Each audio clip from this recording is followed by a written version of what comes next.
Hey guys, welcome back to the channel. We're back to our normal working at the prison series. I apologize for this last video.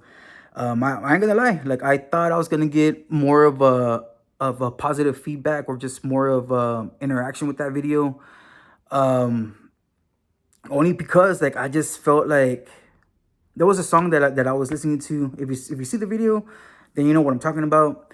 But it's from Jason Aldean, "Love Me or Don't," and I was reading more of the newer comments, and it just caught me by surprise that there were so many people that basically went through what I went through, but they just didn't know how to deal with the situation. They just didn't know how to overcome. They didn't know, like, hey, you know what? It's time to cut that person out, right? Because all they're doing is playing games. So again, I apologize for not staying with the working at the prison series, but we're back at it. So all week I was trying to think about what was the first incident that I responded to, and I can't remember. Like I can't remember what was the first one, but there were multiple. There were multiple, and it's pretty much the same thing. A jack slot, jack handcuffs, staff assault. Yes, some of these offenders, they will, they want to cut. Some of them, yes, they will want to, attempt to hang themselves, right? Because again, I mean, either they got some bad news from back from home, or they're in fucking major debt and they don't know how to pay. And sometimes, right, it's like they'd rather go out on their own terms. I mean, it's shit's real, shit's real. So, uh, you just. But what I'm trying to get at with the jack slot, the jack cuffs, um, in that instance, when you respond, especially with the jack slot, it gets loud. Like once you go inside that section, like everybody for whatever reason they start banging on the cell door. They start just yelling. They start so it makes it hard for you to focus. It makes it hard for you to concentrate. And it's like you're trying to give that offender an order to to remove their hand, to give up the jack slot, and it's like sometimes they can't even hear you, right? And for me, I always, as a well, once I learned, right, because this was something that I learned. You're as an officer, like that's your pod, that's your baby. Like the way I was told from the veteran officers, it's like if you need the sergeant to your pod, you're not doing your job. Like you're not, like you're the sergeant on that pod, but you don't have the bars, you don't have the rank. So that made me like shoot, like okay, like that spoke to me. That made sense. So again, right? Once I found my way, like I enjoyed responding to jack slots and jack cuffs. And when I say jack cuffs, like I mean like okay, you take an offender back in hand restraints. You close up the door, and if for whatever reason they just sit on their cell or on their bunk, or they're just pacing back and forth in the cell and they don't want to give up the slot. I mean, they don't want to give up the cuffs. So at that point, yes, it's they're jacking the hand restraints. They're jacking the cuffs. So at for me, as well, regardless, whether I was an officer or a supervisor, it's like at that point, like yes, I would use it to my upper hand, to my advantage, because it was like, hey, before I hear anything, it's like give me that slot back, right? Like I'll hear you out, but I need the slot back first. And it could be something as simple as like, hey man, I got the offender saying, hey man, like we need plumbing down here. Well, why? What happened? Right? And like, oh well, because they told us. Okay, well they told you, but not it's not me. So why are you jacking the slot on me for? Right? Like give me my slot back, and I'll see what I can do. And again, right? It's like you have to stick to your word.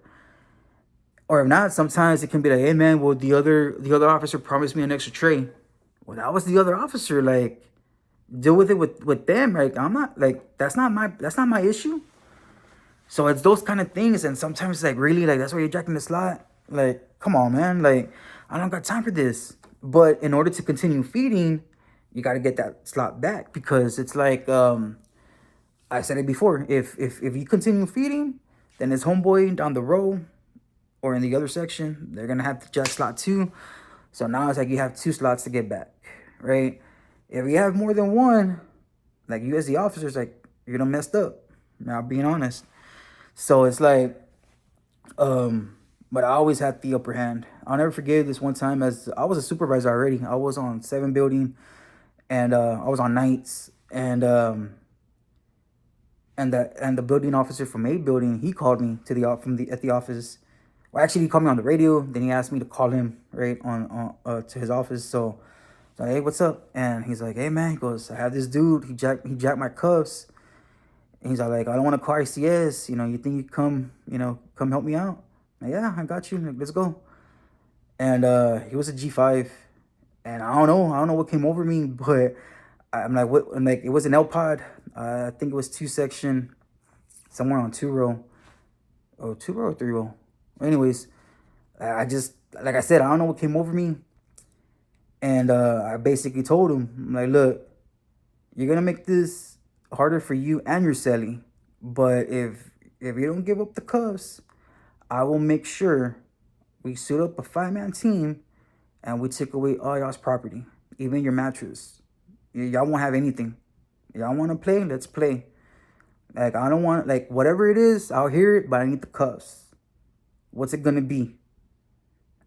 And I told him, like, because he would start talking and running his mouth. Like, I don't want to hear it. Give me the cuffs back. I will hear what you got to say once I get the cuffs back. If not, I'm not even going to listen to anything. We're going to get a 5-man team in here, and it's going to be hard for you and your celly because we're going to take everything away. You want to try? Let's go. And you just had to, right? And I honestly didn't think I was going to get the cuffs back. I legit thought we were going to have to get a 5-man team. And but nah, he turned around, boom, I got the cuffs, gave it to the other sergeant. I'm like, okay, what's up? And then I forgot what it was. I don't know what was his issue. And again, I'm like, dude, really? Like, that's why? And I'm like, I got my little notepad out, made a little note. And I'm like, all right, well, give me some time. I'll see what I can do. And that was it. So, but the whole time, right, again, right, like everyone else in that section, they're freaking banging on the door. They're like, acting a fool. And it's like, you just got to maintain your composure. You got to, like, pay attention to what's happening right then and there. Other times, for whatever reason, they would like to start a fire. And I remember when I first started, I was so quick to put the fire out until finally, right, they're like, man, let it burn. It's their dumbasses for starting the fire. Like, let them sit in that shit for a while. I'm like, okay, cool. So I remember one time, I think I went back outside, and then finally the picket calls. He's like, hey, can you send my rover out here? And the fucking fire, like, got more huge than what it was before. And I'm like, oh, at that point, I'm like, fuck, I had to get out the fire hose and just put that shit out. But it's like, I mean, it's those kind of things that they do, right? So it's like, it's just like, you're not just an officer, you're a firefighter at times. And then the other ones that and you had these cutters, and by policy, it's like, at that point, spray them, call the ICS, because you don't want them from hurting themselves even more, right? I was fortunate to never have to deal with a situation like that as an officer, but as a supervisor, yeah, I had to respond. And at that point, the chemical agents were already deployed. And I mean, the whole procedure, from what I remember, unless it changed, was we had to get the 2 officers to respond for the escorting procedures, and then the video camera. And at that point, yeah, we had to wear our gloves, right? Because, I mean, we don't know, like, if is it a small cut, is it a good cut? But yeah, like, sometimes yeah, you had to do that. So you had to, and want me for sure, right? Like, if you've never seen blood before, like, it can trip you out. Like, if you've never seen that before, like, and you think you're gonna be okay, but then your natural reaction, you just freeze up. And that's happened to me. Like, The first incident that I responded to where I saw blood, it was graphic, and yeah, it was like, um, I mean, I don't want to say too much because, I mean, I don't think I can. But I froze up. I froze up, and I was just like, oh shoot, because like I said, it was graphic, and that's all I'm gonna say about that. But it was between the two cellies, right? Um, yeah, I'm not even gonna get into that conversation, or into that topic. But again, the offenders have their rules that they have to go by within amongst themselves. And in this instance, it was like one offender wanted something from him, and the other offender's like, nope, you're not gonna get it. I think y'all know what I'm talking about. And that's what it was. So that was just like, that one offender that was forced to give him something. He wasn't having it, right? And instead of that offender coming to us to handle that situation, he took it upon himself. And that's all I'm gonna say about that, right? Um, so yeah, I think y'all can put it together. I think y'all can put it together what I'm talking about. Um, but yeah, so it's just, that was just crazy thing to see. And another time I was working the desk. I was a building desk officer. We were running everything, and we had outside rec, and I can't remember if it was the G4s or the G5s. But again, right, G4s out there in the rec yard, they go back to the house, and then the G5s, they come out to the rec yard, right? So, um, like I said, I can't remember which one it was, but some shit went down that, I mean, chemical agents were deployed, and I just remember both of my sergeants. Because yeah, when we run everything, like we have sometimes three sergeants on that building, right? Because it's once something's happening over here, like as far as like you got the G4s coming out for chow, you got the G5s coming out for reg, it's always something happening, right? Like it's a building is ran on its own schedule away from 7 and A side, right? But I mean, at that point, yeah, you had to if we were running everything, like you had to have two sergeants. Sometimes we would have three. But I remember this one particular, my two building sergeants, they, before the staff responded. I mean, yeah, I mean, you had one dude that got stomped on, and at that point, my sergeants, they ran. I gave them their mask because the chemical agents were deployed. I gave them their mask, and they ran out there, and they dragged them. They dragged him from the wreck yard. They dragged him inside, and at that point, like, like everyone else, they're still going at it. So they close the door. And chemical agents are still being deployed, and the whole reason, like we need them to, hey, y'all need to get on the floor. Like, yeah, like, stop, bother it. you know, but yeah, I remember that, and I was just like, and for me as the desk officer, like whatever I'm handing out, like beforehand, I had to keep inventory, right? Okay, what gas number or what gas mask number did I have? Because sometimes, right, you have people that are responding from other buildings. I give them the gas mask, and then they take off with it, and then there I am having to chase them down, right? So it's that kind of thing that you have to be responsible for your equipment as well, right? And at that point, you bust out the zip ties and you just start hanging them out. And once they're all laying down, boom, you start cuffing them up. And you had to, one by one, right? At that point, I'm giving them their IDs because they would give me their IDs as they were going out for rec. So from there, boom, and having to ID everybody and basically having to do like a thorough, like, let me see your hands, who was involved. And yeah, at that point, like, shoot, like, it's like an investigation because whoever was involved, they're gonna catch cases. Whoever wasn't, but yeah, that was just like a crazy time. And then another time, it was, I think there were G4s. I just heard over the radio it was a one-on-one offender fight. So at that point, the sergeant and the officer, they administer chemical agents to both of them, right? So one sergeant sprayed one offender, the officer sprayed the other offender, so they can just stop and then boom, put them in cuffs, right?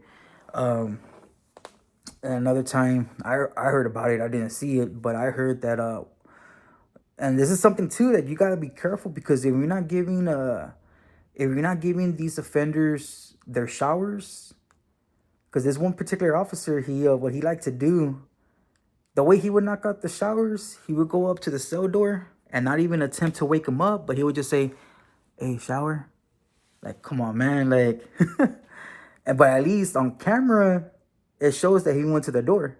Like, okay, so no, right? So, of course, right, that offender, he like I said, there's rules that we have to follow on both sides. So it's like, if you're not giving them the basic necessities, in this case, a shower, like, man, you're just putting a target on your back as the officer, like, being real with you, right? So I mean, yeah, that offender got his opportunity, and he charged at the officer, and I mean, the officer responded, administered the chemical agents, and he was able to take him down. And he was able to take out the offender. And at that point, I mean, staff responded. So yeah, right. It's just like, it was, the way we would say, it was rocking and rolling, right? Because it was always something going on. Um, and it was mainly A building. Like, I ain't gonna lie, it was always A building. And then finally, like, after a while, the warden, like, you know what, lockdown, because it was just too much. It was too much, like, in a short amount of time. Like, you know what, A building's going on lockdown.